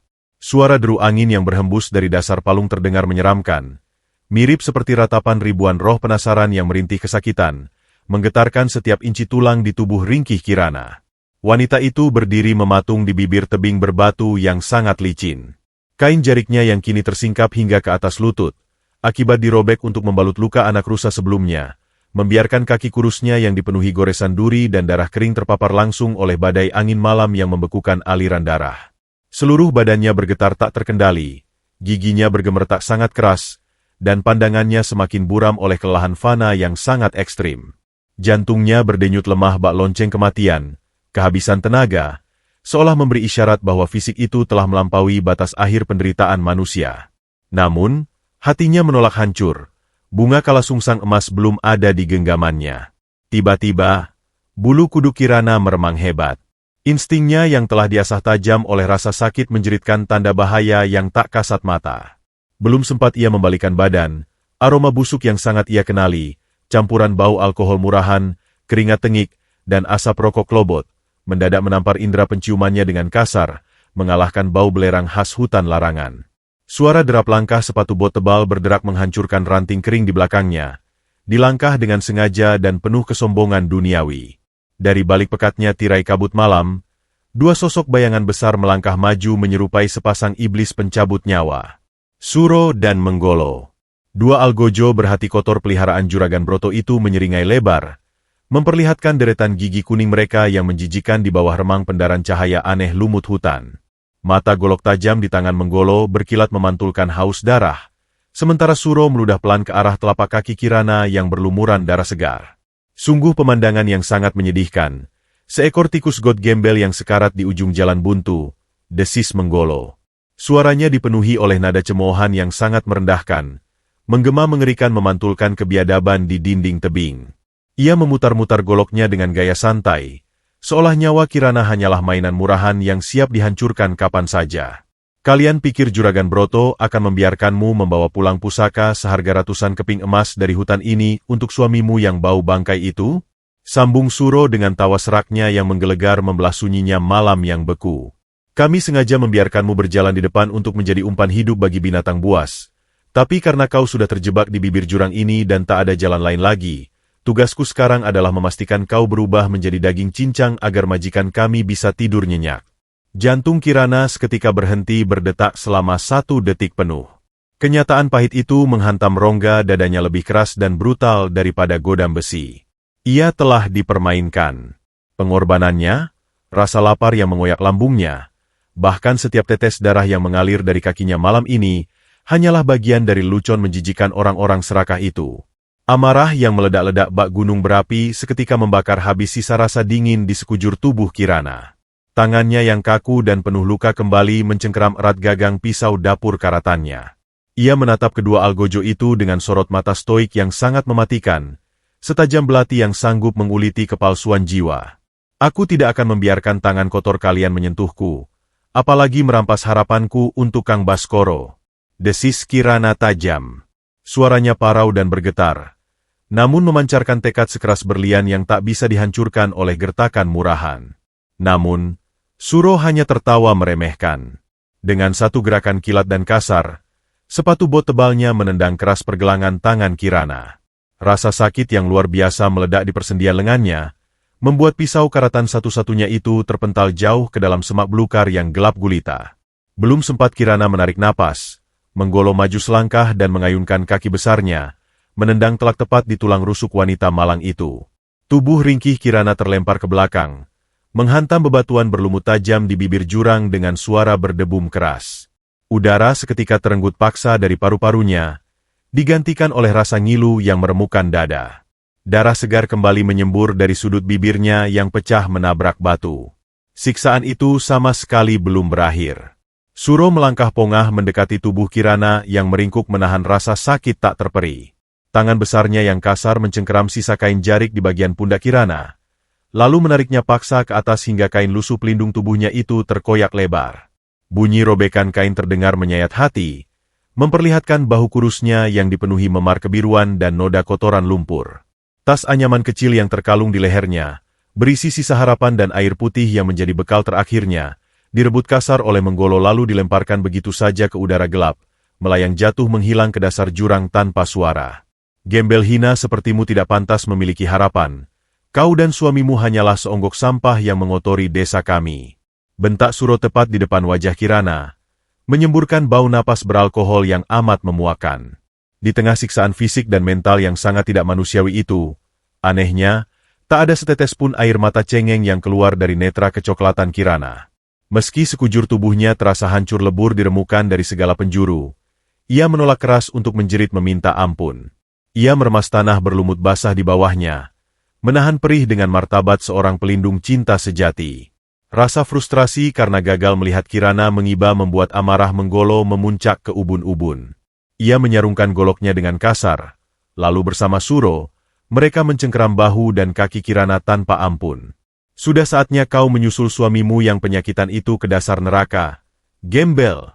Teriak Menggolo penuh kebencian yang mendidih. Tanpa keraguan sedikitpun di hati mereka yang telah menghitam, kedua pria berjiwa iblis itu mendorong tubuh rapuh Kirana ke arah palung kegelapan dengan kekuatan penuh. Momen itu terasa membeku seiring detak jarum jam yang berhenti. Bumi seolah kehilangan gaya gravitasinya seketika.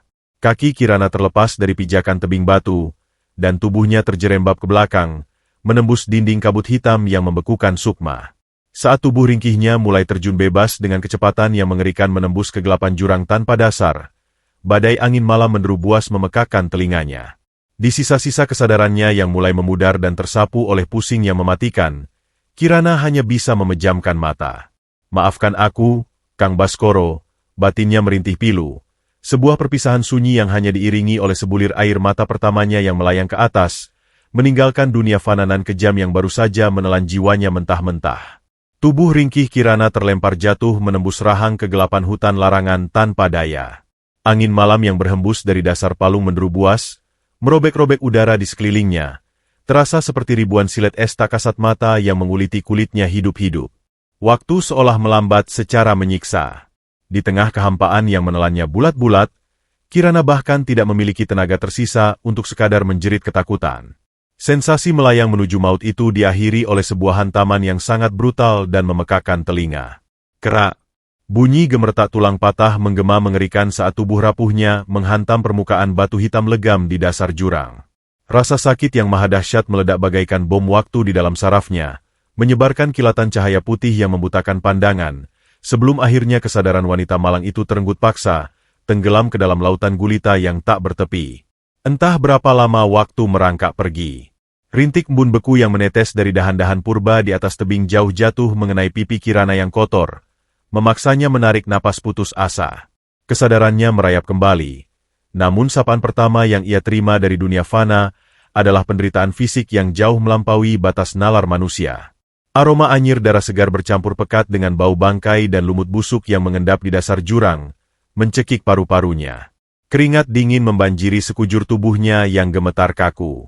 Saat Kirana mencoba menggerakkan tubuhnya sedikit saja, sebuah raungan tertahan yang sangat parau lolos dari tenggorokannya yang kering berdarah. Kaki kanannya telah bengkok dengan sudut yang sama sekali tidak wajar. Tulang keringnya patah, menembus kulit kusamnya yang berlumur debu, menganga memperlihatkan daging yang robek. Genangan darah hangat miliknya sendiri telah membasahi permukaan batu hitam sedingin es yang menjadi alas pembaringannya malam ini. Rasa ngilu yang luar biasa tajam meremukan setiap inci sarafnya, membuat pandangannya kembali berkunang-kunang. Namun, hutan larangan belumlah selesai menguji batas akhir nyawa wanita miskin itu. Di tengah rintihan tertahan dan deru napasnya yang sependek hembusan angin, telinga Kirana menangkap sebuah bebunyi ngeri yang membekukan darah di nadinya. HSSSSS. Suara desisan panjang itu terdengar tidak natural, bergetar menggetarkan udara di dasar palung. Terdengar bunyi gesekan sisi kasar yang merayap di atas bebatuan basah, perlahan mendekat dari arah sudut kegelapan yang paling pekat. Mata Kirana yang sayu melebar ngeri ketika melihat sepasang bola mata vertikal berwarna kuning menyala muncul dari balik kabut. Seekor ular mistis raksasa bersisik hitam legam, seukuran lengan pria dewasa, merayap keluar. Aura gelap yang mematikan menguar dari tubuh hewan gaib itu, membawa hawa kematian yang murni. Kirana ingin merangkak mundur. Ia ingin mengayunkan tangannya untuk mengusir sang predator, namun tulang punggungnya serasa dipaku mati ke atas batu. Ia tidak bisa bergerak sedikit pun. Tanpa peringatan, ular hitam itu melesat secepat kilat menyambar kegelapan. Taring-taring melengkung yang meneteskan cairan beracun hitam pekat menancap dalam-dalam ke lengan kiri Kirana yang tak terlindungi. Wanita itu tersentak hebat. Matanya terbelalak hingga urat matanya memerah. Sengatan taring itu terasa seperti lelehan lahar mendidih yang disuntikan langsung ke dalam aliran darahnya, membakar dagingnya dari dalam. Namun di detik berikutnya berubah menjadi kepingan es tajam yang merobek pembuluh nadinya. Ular itu menarik taringnya dan kembali menyelinap menghilang ke dalam kabut, meninggalkan Kirana untuk meregang nyawa sendirian sebagai santapan malam rimba terkutuk tersebut. Racun gaib itu bekerja dengan kecepatan iblis. Dalam hitungan detik, rasa panas yang membakar menjalar liar dari lengannya, merambat menyusuri leher, hingga melumpuhkan dinding jantungnya. Urat-urat kebiruan di lengan Kirana seketika menonjol kasar, bermutasi menjadi warna hitam keunguan yang menjijikkan. Kulit wajahnya yang tadi pucat pasi kini perlahan membiru, memancarkan rona kematian yang kian pekat. Napas Kirana menjadi sangat dangkal dan putus-putus. Dada ringkihnya naik turun dengan ritme yang menyedihkan, mencoba meraup sisa-sisa oksigen yang terasa menolak masuk ke dalam paru-parunya.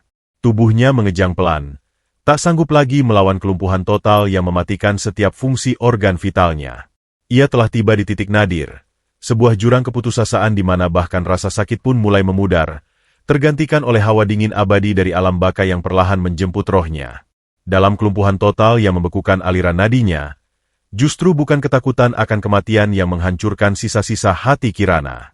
Dari sepasang matanya yang mulai meredup dan kehilangan fokus, mengalirlah air mata panas yang bercampur dengan debu dan darah di pelipisnya.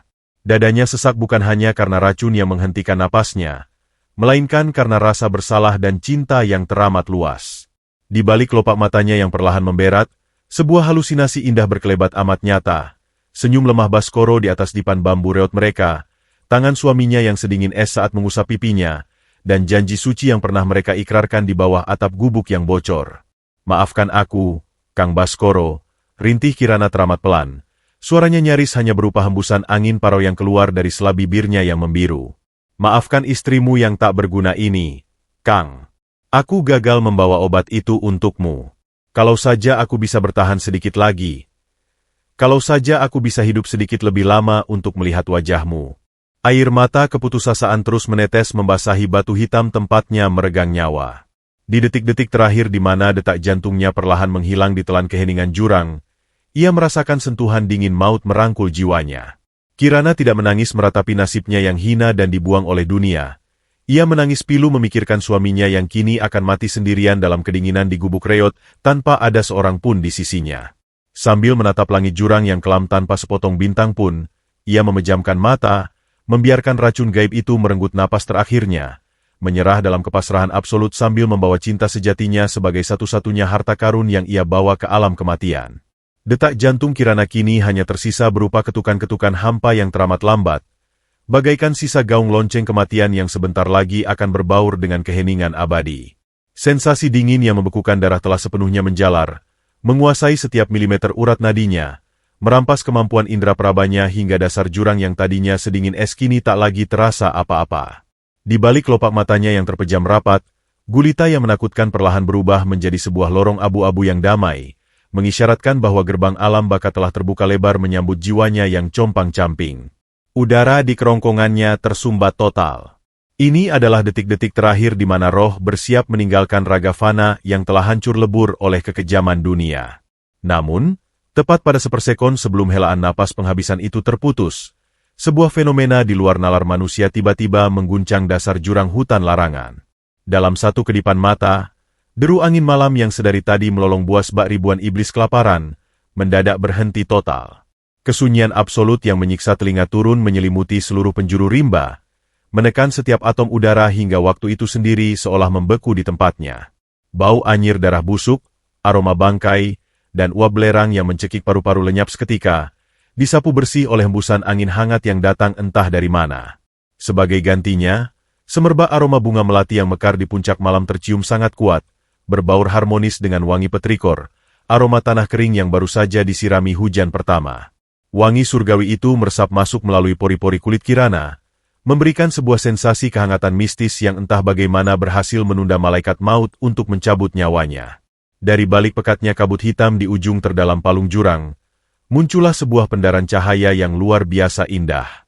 Bukan api yang membakar, melainkan secercah cahaya hijau zamrud yang sangat jernih dan menyilaukan, membelah tabir kegelapan layaknya pedang dewata yang membelah lautan malam. Cahaya itu perlahan membesar, mengusir setiap bayangan kelam dan makhluk astral haus darah yang sedari tadi mengintai tubuh sekarat Kirana. Di pusat pendaran cahaya zamrud tersebut, melangkahlah sesosok entitas agung yang kehadirannya membuat seluruh pepohonan purba di dasar jurang seolah menunduk hormat. Dia adalah Ratu Gayatri, sang penguasa mutlak hutan larangan. Kecantikannya bukan berasal dari dunia manusia, sebuah rupa abadi yang memancarkan keanggunan mistis nan paripurna, tanpa celah sedikitpun. Sang ratu mengenakan kemben sutra berwarna hijau zamrud yang seolah ditenun dari cahaya bulan dan embun pagi, dihiasi oleh rajutan benang emas murni yang memancarkan kilau magis. Mahkota kecil dari jalinan akar emas bertahtakan batu-batu delima bertengger anggun di atas rambut hitam legamnya yang tergerai jatuh bagai air terjun sutra. Kontras antara sang penguasa gaib yang maha agung dengan wujud Kirana yang tergeletak hina di atas batu hitam sungguhlah ekstrim. Kirana tak ubahnya seonggok sampah berlumur darah hitam, mengenakan sisa jari keloak yang robek, dengan kulit membiru akibat racun mematikan. Namun, Ratu Gayatri sama sekali tidak menatap wanita miskin itu dengan pandangan jijik. Sebaliknya, dari sepasang netra bening sang ratu, terpancar sebuah kelembutan yang teramat dalam dan lautan empati yang tak bertepi. Tepat di samping kaki sang ratu yang tak menyentuh tanah, berjalan seekor anak rusa berbulu coklat keemasan. Rusa itu adalah hewan malang yang kakinya terjerat besi malam tadi. Ajaibnya, robekan kain jarik lusuh milik Kirana masih terikat rapi di kaki rusa tersebut, memancarkan pendaran cahaya kuning keemasan sebagai simbol pengorbanan suci yang tak ternilai harganya. Rusa kecil itu berlari pelan, mendekati wajah Kirana yang kaku kebiruan, lalu menjilati pipi kotor wanita itu dengan penuh kasih sayang. Sentuhan hangat lidah hewan itu memaksa kelopak mata Kirana terbuka sedikit, memperlihatkan manik kecoklatannya yang nyaris kehilangan seluruh cahaya kehidupannya. Melalui pandangannya yang kabur dan berbayang, Kirana melihat sosok Ratu Gayatri melayang turun, berlutut tepat di samping tubuhnya yang hancur. Wahai manusia berhati suci, jiwamu telah meneteskan darah pengorbanan yang lebih berharga dari ribuan keping emas di seluruh bumi Nusantara, ucap Ratu Gayatri. Suaranya mengalun teramat merdu, beresonansi menggema di seluruh relung dasar jurang, terdengar seperti denting kecapi surgawi yang langsung membasuh luka di dasar jiwa Kirana yang paling kelam. Ketika seluruh dunia manusia menginjak-injakmu dan melemparkanmu ke rahang maut, kau justru merobek perlindungan terakhirmu demi menyelamatkan nyawa makhluk yang tak berdaya. Penderitaanmu telah usai, anakku. Bersamaan dengan kalimat yang menyejukkan jiwa itu, Ratu Gayatri mengulurkan tangannya yang selembut awan pagi, meletakkannya tepat di atas dada Kirana yang membeku. Sebuah ledakan kehangatan yang maha dahsyat namun sangat menenangkan seketika menyembur dari telapak tangan sang ratu, membanjiri seluruh jaringan saraf dan pembuluh darah Kirana. Kehangatan itu bekerja bak jutaan prajurit cahaya yang mengamuk mengusir kegelapan. Urat-urat kebiruan di leher dan lengan Kirana yang tadinya menonjol mengerikan akibat racun ular mistis, perlahan memudar dan lenyap tanpa bekas.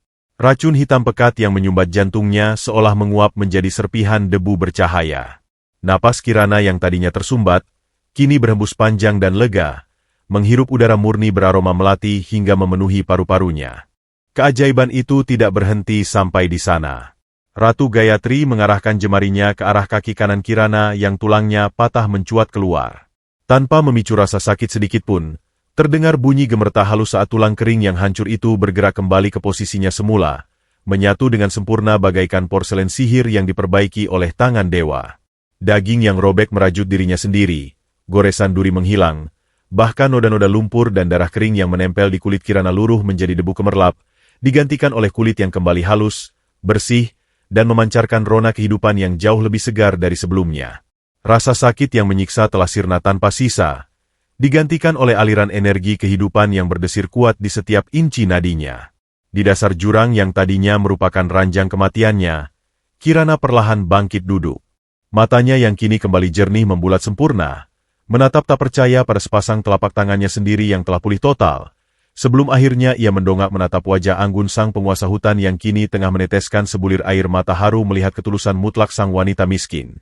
Kirana duduk mematung di atas lempengan batu hitam legam, napasnya berhembus teratur, membelah kesunyian magis di dasar jurang yang kini tak lagi terasa mencekam. Sensasi aliran darah yang mengalir deras membawa oksigen murni ke seluruh sel tubuhnya terasa seperti sebuah mimpi yang terlalu indah untuk menjadi kenyataan. Ia menatap kedua tangannya yang tak lagi kasar dan penuh luka robek, melainkan kembali utuh sempurna, memancarkan kehangatan yang asing namun sangat menenangkan.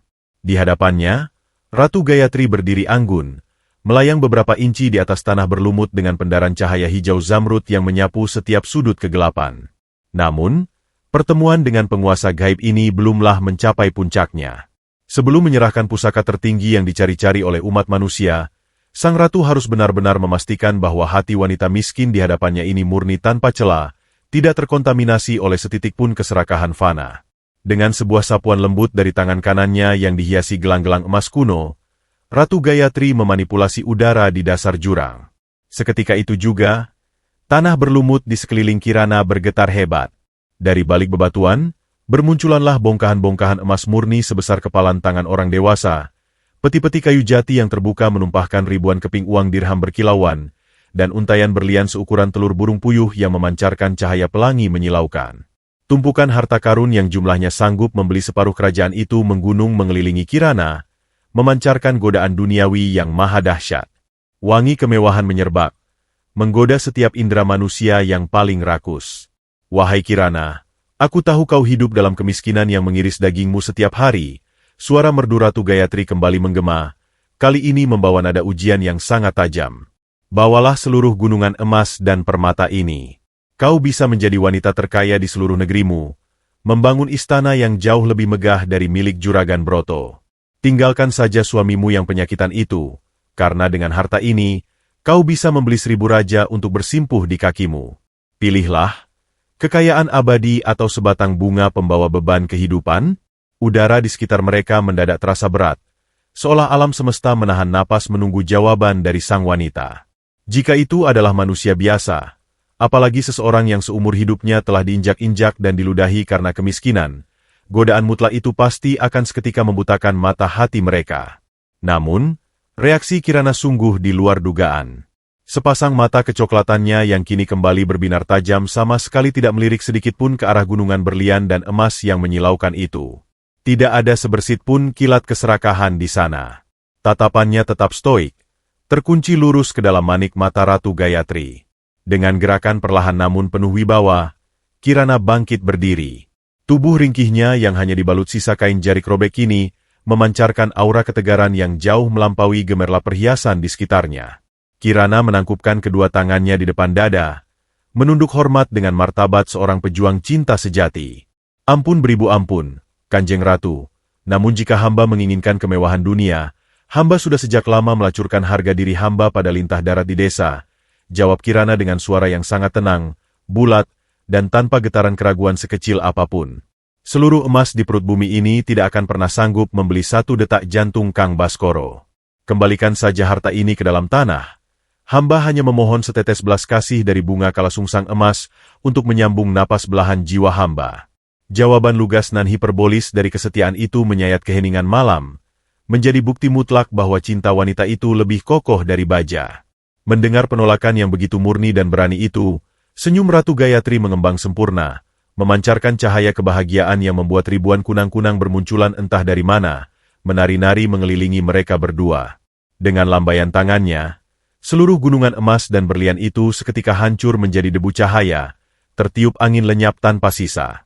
Ujian telah kau lewati dengan sempurna, anakku.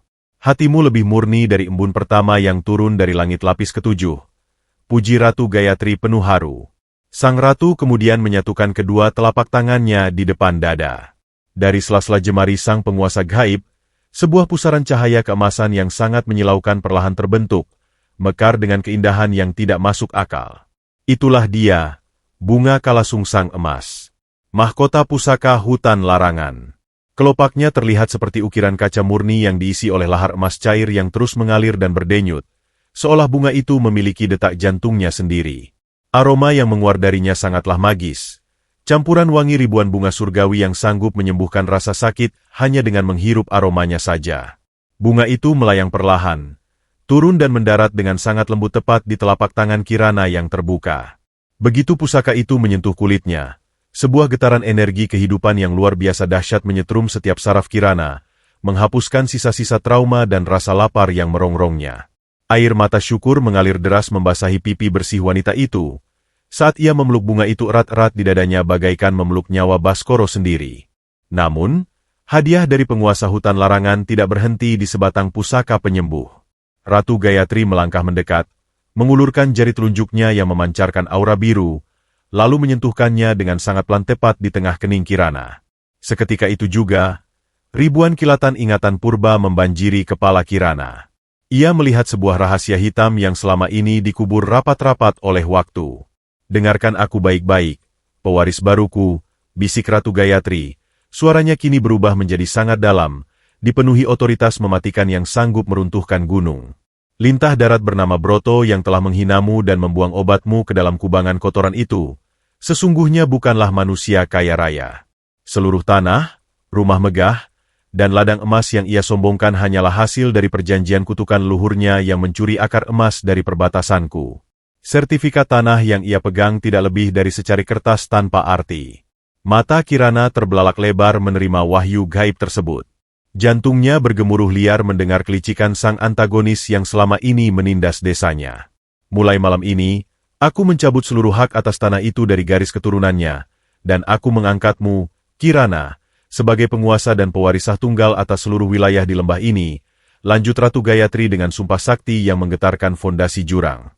Pulanglah, sembuhkan suamimu, dan bawa karma yang paling menyakitkan bagi mereka yang telah berani menginjak-injak harga dirimu. Saat kalimat itu selesai diucapkan, tubuh Kirana serasa dibalut oleh sebuah jubah gaib yang tak kasat mata. Kesedihan dan keputusasaannya telah terbakar habis, bermutasi menjadi sebuah kekuatan stoik yang mengancam. Ia bukan lagi wanita gembel bau sampah yang pantas dijadikan keset kaki. Malam ini, di dasar jurang kematian yang kelam, ia telah lahir kembali. Dengan bunga kalasungsang di genggamannya dan mandat kekuasaan gaib di pundaknya, sang ratu baru bersiap untuk mendaki keluar dari neraka, bersiap menyapu bersih segala bentuk kesombongan yang telah menindasnya. Di dasar palung hutan larangan yang tadinya menjadi rahang kematian, sebuah mukjizat alam sedang berlangsung dengan keagungan yang menyilaukan mata. Akar-akar pohon beringin purba yang selama ratusan tahun tertidur kaku di dinding tebing, tiba-tiba menggeliat hidup seakan memiliki kesadaran sendiri. Urat-urat kayu raksasa itu saling merajut silang menyilang, membentuk ribuan anak tangga beralaskan lumut bercahaya hijau zamrud yang terbentang lurus menuju bibir jurang di atas sana. Kirana melangkahkan kakinya yang kini putih bersih dan tanpa cacat ke atas anak tangga magis tersebut. Tidak ada lagi langkah gontai yang terseret-seret. Tidak ada lagi rintihan kesakitan yang menyayat hati. Setiap kali telapak kakinya memijak, bunga-bunga teratai bercahaya mekar seketika dari balik lumut, seolah alam itu sendiri berlomba-lomba untuk mencium jejak langkah sang penguasa baru. Di tangan kanannya, bunga kalasungsang emas digenggam erat tepat di depan dada, memancarkan denyut cahaya keemasan yang mengusir setiap partikel kabut hitam yang mencoba menghalangi jalannya. Sementara itu, di atas bibir tebing yang gelap gulita, dua sosok algojo berhati iblis masih duduk santai di atas sebuah batang pohon tumbang. Suro dan Menggolo tengah menenggak arak tuak murahan dari kendi tanah liat, merayakan keberhasilan mereka menyingkirkan Kirana. Gelak tawa rakus mereka menggema memecah kesunyian, berpadu dengan asap rokok klobot yang berbau menyengat. Sudah pasti tubuh gembel itu sekarang sudah remuk jadi bubur tulang di bawah sana, dan besok pagi kita tinggal menagih bayaran emas dari Juragan Broto, ucap Suro sambil menyeka sisa arak di bibir tebalnya dengan punggung tangan yang kotor. Menggolo terkekeh parau, mengusap-usap gagang goloknya dengan tatapan penuh kepuasan duniawi. Itulah akibatnya kalau lalat berani melawan naga. Nyawa orang miskin itu bahkan lebih murah dari harga arak yang sedang kita minum ini, timpal Menggolo dengan kesombongan yang membumbung tinggi, sama sekali tidak menyadari bahwa roda takdir yang maha dahsyat sedang berputar menghancurkan kesombongan mereka. Namun, tawa menjijikan kedua bajingan itu mendadak tercekik di tenggorokan. Udara di sekitar mereka yang tadinya membeku oleh hawa malam, secara drastis berubah menjadi hangat. Bau busuk belerang dan darah yang menjadi ciri khas hutan larangan menguap tanpa sisa, digantikan oleh semerbak wangi bunga melati yang sangat pekat dan kemurnian aroma petrikor yang menenangkan. Tanah tempat mereka berpijak mulai bergetar pelan, menciptakan bunyi dengungan gaib dari perut bumi yang merambatkan rasa ngilu ke tulang ekor mereka. Suro menjatuhkan kendi araknya hingga pecah berantakan. Mata kedua pria itu terbelalak lebar, dipenuhi horor purba saat melihat kabut hitam pekat di bibir jurang tiba-tiba terbelah menjadi dua bagian, seolah disibak oleh pedang raksasa tak kasat mata. Dari balik pendaran cahaya hijau keemasan yang menyilaukan, perlahan namun pasti, melangkahlah sebuah siluet yang seketika membuat jantung kedua algojo itu berhenti berdetak. Itu adalah Kirana. Wanita yang beberapa saat lalu mereka dorong ke dalam jurang kematian dengan kondisi berlumuran darah, hancur, dan hina dina. Namun, sosok yang berdiri di hadapan mereka saat ini bukanlah gembel berbau sampah yang bisa mereka injak-injak. Meski masih mengenakan sisa kain jarik yang robek, sebuah aura magis yang luar biasa pekat menyelimuti sekujur tubuhnya, mengubah robekan kain lusuh itu tampak seperti jubah kebesaran seorang permaisuri jenderal perang yang tak terkalahkan. Kulitnya bersih bersinar, memancarkan rona kehidupan abadi. Dan yang paling mengerikan bagi Suro dan Menggolo adalah sepasang mata kecoklatan Kirana. Mata itu tidak lagi memancarkan keputusasaan atau permohonan ampun, melainkan memancarkan tatapan stoik yang sangat mematikan, dingin, dan dipenuhi otoritas mutlak yang sanggup meluluhkan nyali seorang pembunuh bayaran sekalipun.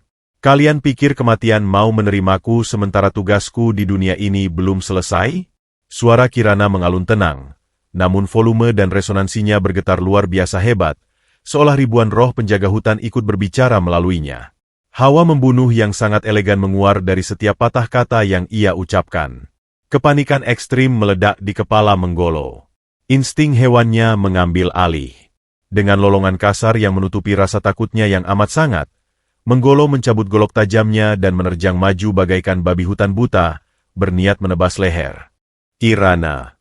Namun, sebelum ujung baja karatan itu berjarak 1 meter dari wajah Kirana, wanita itu hanya menatap sang algojo dengan satu lirikan tajam dan menghentakkan kaki kanannya ke bumi. Seketika itu juga, sebuah badai angin puting beliung mini berwarna hijau zamrud meledak dari tanah. Angin gaib itu menghantam dada Menggolo dengan kekuatan setara godam seberat tonan baja. Tubuh besar algojo itu terlempar ke udara bagaikan boneka jerami yang tak ada harganya, melayang sejauh belasan meter ke belakang sebelum akhirnya menabrak rumpun bambu berduri tajam dengan suara patahan tulang yang mengerikan. Suro yang melihat kejadian di luar nalar itu langsung jatuh berlutut. Otot-otot kakinya lemas tak bertulang. Celananya basah oleh air seni akibat ketakutan yang melumpuhkan akal sehat. Rahangnya bergetar hebat saat ia menundukkan kepala. Bahkan tak berani menatap ujung jari kaki Kirana yang kini bersinar suci. Kirana melangkah santai melewati tubuh Suro yang meringkuk gemetar. Tak sedikit pun sudi membuang waktunya untuk sekadar meludahi pria hina tersebut. Maut akan menjemput kalian dengan cara yang paling menjijikan, dan itu bahkan bukan urusanku lagi, bisik Kirana dingin saat angin magis menyapu tubuh Suro, membuat pria itu pingsan seketika dengan mulut berbusa. Fajar mulai merekah di ufuk timur, membelah langit dengan garis jingga keemasan yang dramatis saat Kirana melangkah keluar dari batas hutan larangan. Hewan-hewan buas yang biasanya mengintai di perbatasan malam itu keluar dari sarangnya. Namun alih-alih menerkam, serigala, macan kumbang, dan babi hutan itu menundukkan kepala mereka hingga menyentuh tanah, memberikan penghormatan tertinggi kepada sang pewaris baru. Bunga kalasungsang emas di tangannya terus berdenyut, menyebarkan aroma kehidupan yang menetralisir racun keputusasaan di udara. Ketika langkah keanggunan Kirana akhirnya tiba di gerbang kayu raksasa perbatasan desa, sebuah hembusan angin mistis yang sangat kencang dan beraroma melati menyapu mendahuluinya.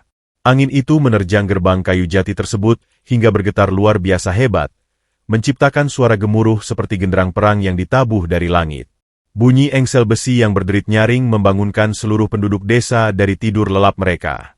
Atap-atap rumbia berdesir, debu-debu jalanan tersibak rapi membentuk sebuah jalan karpet merah tak kasat mata. Warga desa yang penasaran mulai membuka pintu dan jendela rumah mereka dengan wajah mengantuk. Namun, rasa kantuk itu seketika sirna, digantikan oleh mulut yang ternganga lebar dan mata yang membelalak tak percaya. Di ujung jalanan berbatu, bermandikan cahaya mentari pagi yang menyucikan wujudnya, berdirilah wanita miskin yang kemarin mereka tertawakan. Kini, ia kembali bukan untuk mengemis, melainkan berjalan dengan martabat seorang ratu raya yang membawa kehidupan di satu tangan, dan badai pembalasan mutlak di tangan lainnya. Langkah gemulainan penuh wibawa dari Kirana membelah jalanan utama desa bagaikan pusaran angin suci yang menyingkirkan segala bentuk kotoran. Warga desa yang berkerumun di pinggir jalan hanya bisa menahan napas, terpaku di balik bilik jendela dengan lutut bergetar menyaksikan keajaiban di depan mata mereka.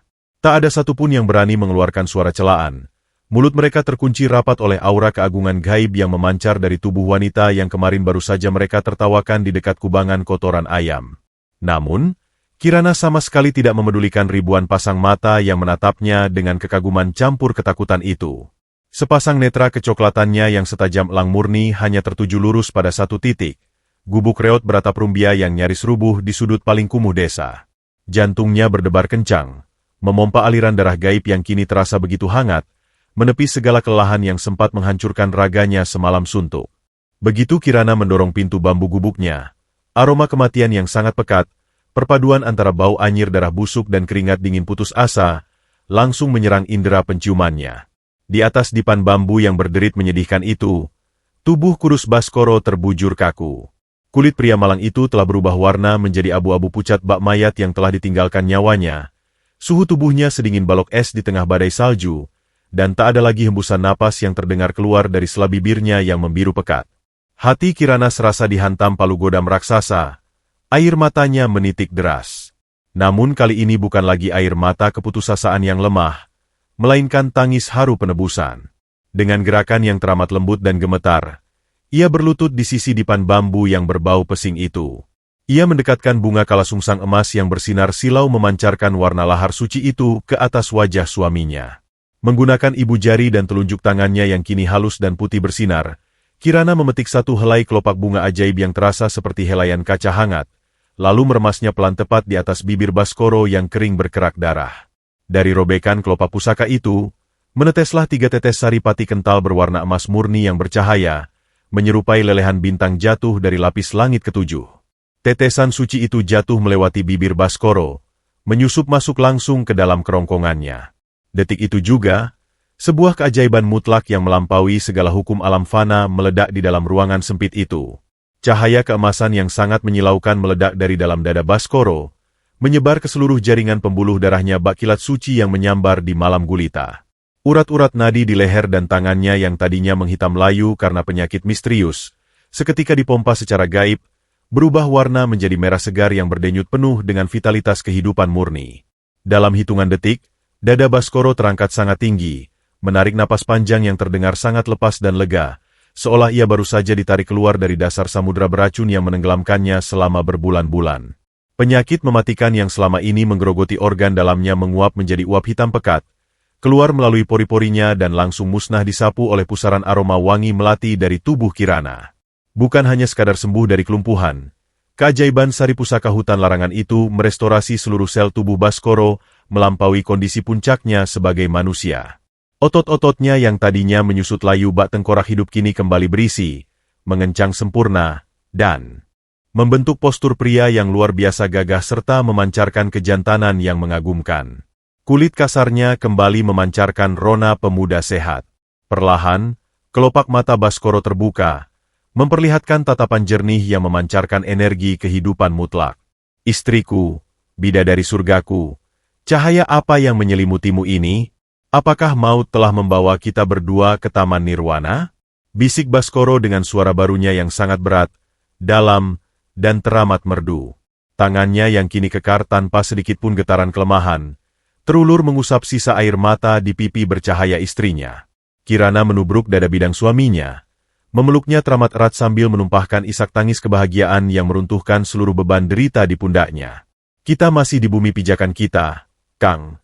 Dan berkat belas kasih Sang Ratu, mulai hari ini, bumi yang dulu neraka ini adalah surga bagi kita berdua, jawab Kirana serak, menciumi wajah suaminya dengan penuh cinta yang telah sukses menaklukkan maut. Sementara itu, di pusat desa, Kontras nasib yang sangat ekstrim sedang terjadi dengan kebrutalan karma yang sama sekali tak kenal ampun. Di dalam ruang tamu istana mewahnya yang dihiasi marmer Italia, Juragan Broto sedang duduk ongkang-ongkang kaki di atas sofa berlapis kulit asli, menyesap kopi luwak mahal sambil tertawa terbahak-bahak menjijikan. 10 jarinya yang dihiasi batu akik raksasa sibuk menghitung setumpuk tebal sertifikat tanah hasil rampasan warga miskin. Ia tengah membayangkan ribuan keping emas yang akan mengalir ke kantongnya jika kedua algojo bayarannya berhasil membawa pulang pusaka hutan malam ini. Gembel lusuh itu pasti sudah menjadi santapan cacing tanah di dasar jurang sekarang. Dasar sampah masyarakat tak berguna. Gumamnya Pongah dengan perut buncit yang berguncang menjijikan saat ia tertawa. Sama sekali tidak peka terhadap ancaman tak kasat mata yang mengepungnya. Namun, tawa Pongah penuh kerakusan itu tercekik seketika oleh sebuah fenomena kosmis ganjil yang menghentikan aliran darah. Langit siang di atas rumah mewahnya yang tadinya cerah benderang tanpa selembar awan pun, dalam satu kedipan mata berubah menjadi hitam pekat bak malam kiamat. Angin topan yang membawa suhu sedingin es neraka menerjang masuk secara brutal melalui jendela-jendela besar rumahnya, memecahkan kaca-kaca kristal mahalnya menjadi serpihan debu beterbangan. Sebelum Broto sempat berteriak memanggil para lintah darat anak buahnya, sebuah kilatan petir menyilaukan berukuran raksasa menyambar telak tepat membelah kubah rumah mewahnya di siang bolong.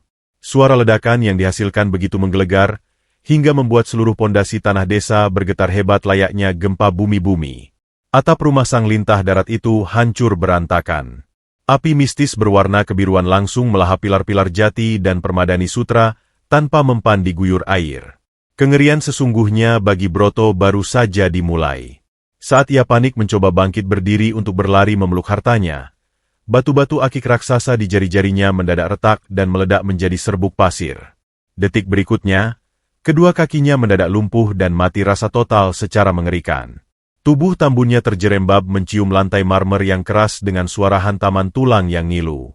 Keringat dingin keputusasaan sebesar biji jagung seketika membanjiri wajahnya yang kini sepucat mayat. Ia memukul-mukul betisnya dengan tangan gemetar panik. Namun kakinya seolah telah berubah menjadi balok kayu busuk yang tak bernyawa.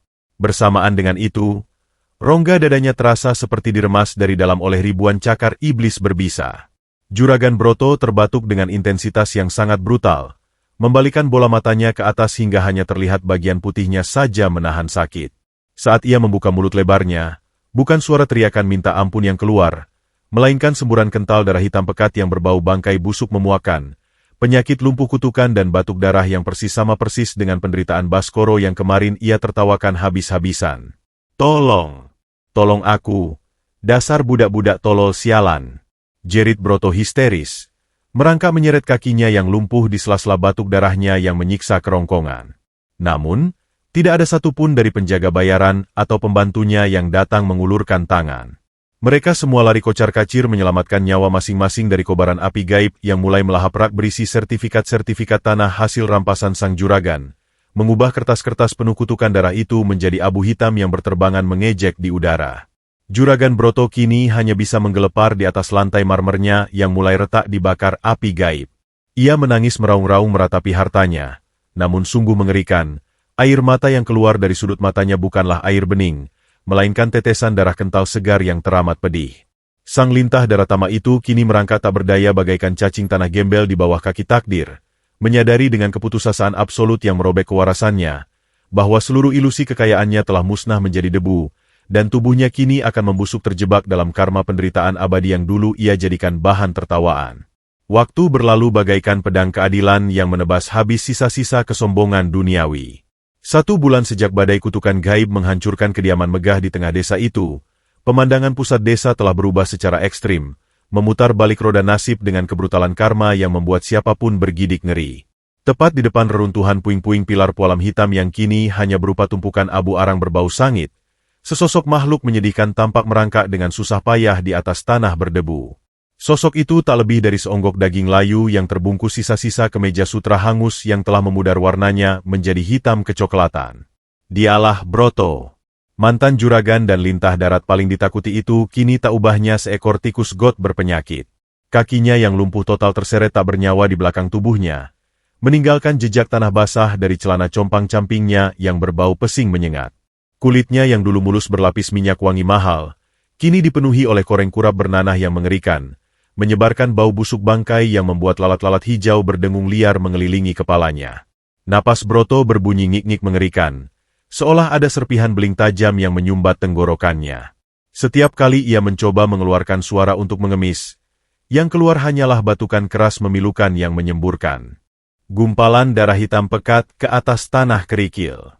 Kuku-kuku jarinya yang dulu dihiasi cincin batu akik raksasa kini menghitam, patah, dan berdarah karena ia terpaksa mengorek tanah kering untuk mencari sisa makanan yang dilemparkan anjing liar. Sungguh ironi yang sangat menyayat kewarasan. Pria yang dulu dengan pongahnya meludah dan membuang obat kekubangan kotoran ayam itu, kini justru berbaring meringkuk di pinggir selokan berlumpur yang sama, menengadahkan tangannya yang bergetar hebat kepada setiap pasang kaki penduduk desa yang melintas. Namun, jangankan sebutir keping tembaga, tak ada satupun warga desa yang sudi menatapnya. Sesekali, beberapa pemuda yang dulu ditindasnya sengaja menendang debu jalanan hingga masuk ke mata sang mantan lintah darat, membalas dendam dengan tawa ejekan yang menjadi cambuk pedih bagi sisa harga dirinya yang telah hancur lebur. Di tengah keputusasaan yang meremas ususnya akibat rasa lapar yang sangat brutal, pendengaran Broto tiba-tiba menangkap sebuah perubahan drastis pada atmosfer desa. Suara hiruk-pikuk dan cemoohan warga mendadak senyap, berganti menjadi keheningan yang dipenuhi oleh kekaguman serta rasa hormat yang teramat dalam. Dari arah ujung jalan masuk desa, semilir angin sejuk berhembus, membawa serta keharuman bunga melati murni yang sangat pekat dan menenangkan jiwa, seketika menghapus bau busuk dari tubuh Broto. Broto yang merangkak di tanah mendongakkan kepalanya yang berlumur lumpur dengan susah payah, matanya yang cekung memicing menahan silau cahaya mentari. Dari balik debu jalanan yang menyibak bak tirai sutra gaib, sepasang manusia melangkah mendekat dengan keanggunan paripurna yang sanggup membungkam mulut siapa saja yang melihatnya. Mereka adalah Kirana dan Baskoro. Bukan lagi sepasang gembel berpenyakit yang tinggal di gubuk bambu reot bersuara derit memilukan. Kirana mengenakan balutan kebaya sutra berkualitas tinggi berwarna hijau zamrud, memancarkan otoritas seorang bangsawan keraton berhati bidadari. Kulit wajahnya putih bersih tanpa celah, memancarkan rona kehidupan mistis yang tak akan pernah pudar dimakan usia. Di sampingnya, Baskoro berjalan tegap bak panglima perang sejati. Tubuhnya menjulang gagah, bahunya bidang, dan setiap langkahnya memancarkan vitalitas mutlak, jauh melampaui puncak kesehatan manusia fana. Aura kewibawaan yang mengelilingi mereka membuat seluruh penduduk desa secara otomatis menepi, membungkukkan badan, dan menundukkan kepala dengan rasa segan yang tiada tara. Langkah gemulai Kirana dan Baskoro terhenti tepat di depan sosok Broto yang tengah meregang nyawa di pinggir kubangan. Sepatu bersulam sutra milik Kirana berjarak hanya beberapa sentimeter dari jari-jari gemetar Broto yang dipenuhi darah kering. Melihat dua pasang kaki yang bersih dan memancarkan wangi surgawi itu, insting bertahan hidup Broto langsung mengambil alih. Pria tua itu mengangkat kepalanya, menyatukan telapak tangannya yang bau busuk ke depan dada dengan tubuh yang bergetar sehebat daun kering diterpa badai. "Tuan, Nyonya Agung, hamba mohon ampun beribu ampun. Kasihani hamba sepeser dirham saja untuk membeli sepiring nasi basi, atau sedikit bubuk obat untuk meredakan batuk darah hamba," ratap Broto dengan suara serak yang memelas putus asa.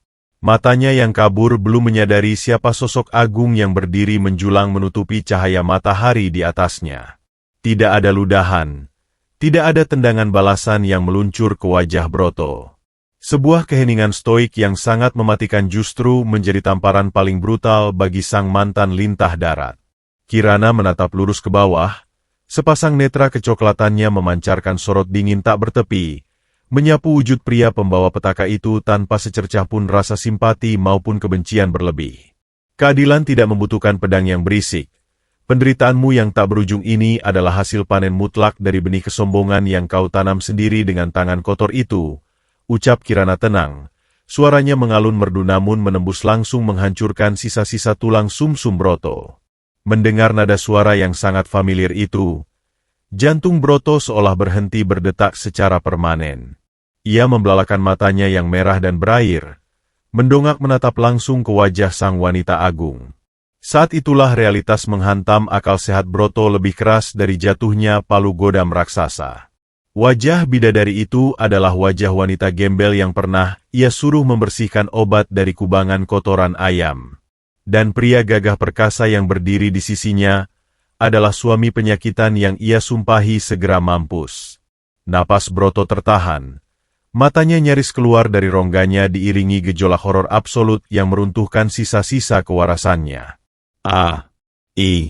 Kirana? Baskoro? Bagaimana mungkin, rintih Broto terbata-bata. Tubuhnya merosot ambruk membentur lumpur, diserang panik luar biasa. Ia merangkak mundur bagai cacing kepanasan, menyadari betapa mahadahsyatnya keajaiban karma yang ia saksikan. Benar, Broto. Kami masih bernapas di bumi ini berkat ketulusan yang tak pernah sekejap pun kau miliki. Sambung Baskoro dengan suara berat nan berwibawa. Sertifikat tanah palsu hasil kutukan berdarahmu itu telah menjadi debu, dan sang penguasa hutan telah mengembalikan seluruh kedaulatan tanah ini kepada mereka yang berhak. Mulai hari ini, setiap jengkal ladang dan mata air yang kau kuasai secara paksa telah kami kembalikan untuk kesejahteraan seluruh warga desa tanpa syarat. Kirana melangkah maju satu langkah, memancarkan kedamaian agung.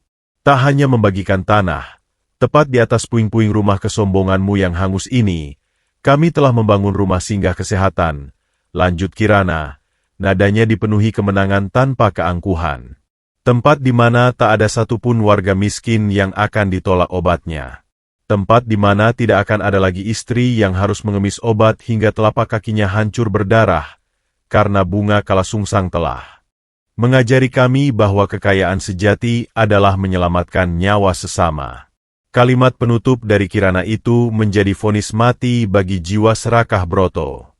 Mantan juragan itu meraung panjang memecah kesunyian siang, menangisi seluruh kekayaannya yang hilang dan nasib cacatnya yang abadi, sambil memuntahkan kembali darah kotor dari kerongkongannya.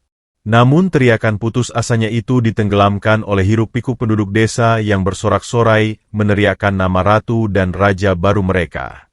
Kirana dan Baskoro berbalik, berjalan bergandengan tangan dengan sangat anggun meninggalkan tumpukan kejahatan yang telah membusuk itu. Di bawah langit siang yang cerah kebiruan, roda kehidupan telah berputar dengan kesempurnaan mutlak. Sang gembel yang rela menyerahkan nyawa demi cinta kini berdiri tegak di puncak singgasana kedamaian, mengubah air mata penderitaan menjadi sebuah lautan kasih sayang abadi yang akan terus menginspirasi dunia.